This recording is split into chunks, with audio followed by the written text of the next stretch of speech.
প্রাথমিক স্তরের সেমিস্টার, ব্যাপ্ত পলিসি ডিসিশন এডুকেশনে যখন you are education minister, but please remember, if there is a new policy decision, please consult us. দিদি আমি ওটা কাগজ আমিও দেখি পরশুদিন সেক্রেটারির সঙ্গে কথা বলে পরশুদিন রাতে চিফ সেক্রেটারির কাছে প্লেস করেছি। আপনি কনসেন্ট দিলে তবে নোটিফিকেশন হবে। তো কাগজে আগে বেরোলো কি করে? প্রেস কনফারেন্স করে আমি দিয়েছি। কোনো কথা শুনতে চাই না, পাবলিক তো জেনে গেল আগে। যা মেসেজ যাওয়ার চলে গেছে, ওটা হবে না। ঠিক আছে দিদি। চারজন অ্যাডভাইজার সিদ্ধান্ত নিয়ে বলে দিল আর হয়ে গেল। বাচ্চাগুলোর আমি চাই ভার কমাতে, কাদের ব্যাগ কমাতে।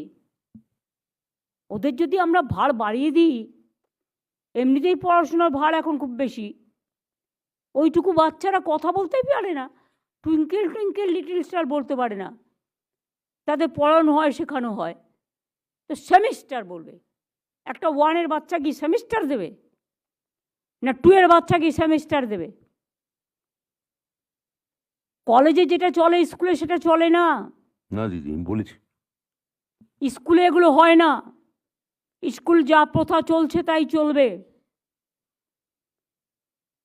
কলেজ ইউনিভার্সিটিতে শুরু হয়েছে, তারা অভ্যস্ত হয়ে গেছে, তারা জানে, তারা অনেকটা এখন আজকের যুগে মডার্নাইজ হয়ে গেছে, তারা জানতে পারে ব্যাপারগুলো, এবং এটা অলরেডি চালু হয়ে গেছে, তাই তাদের এটা প্রবলেম থাকে না। কিন্তু প্রবলেম এটা থাকে বাচ্চাদের, অফকোর্স স্কুলের বাচ্চাদের থাকবেই। স্কুলে কোনো সেমিস্টার টেমিস্টার চলবে না। আর আমি বলবো, এডুকেশনের ব্যাপারে নতুন করে কোনো পলিসি নিলে please let us know first before press. প্রেসে যখন একটা সাবজেক্ট যায়, মানুষ মনে করে এটাই সত্যি, গরুর রচনা করার মতো। এটা তোমাদের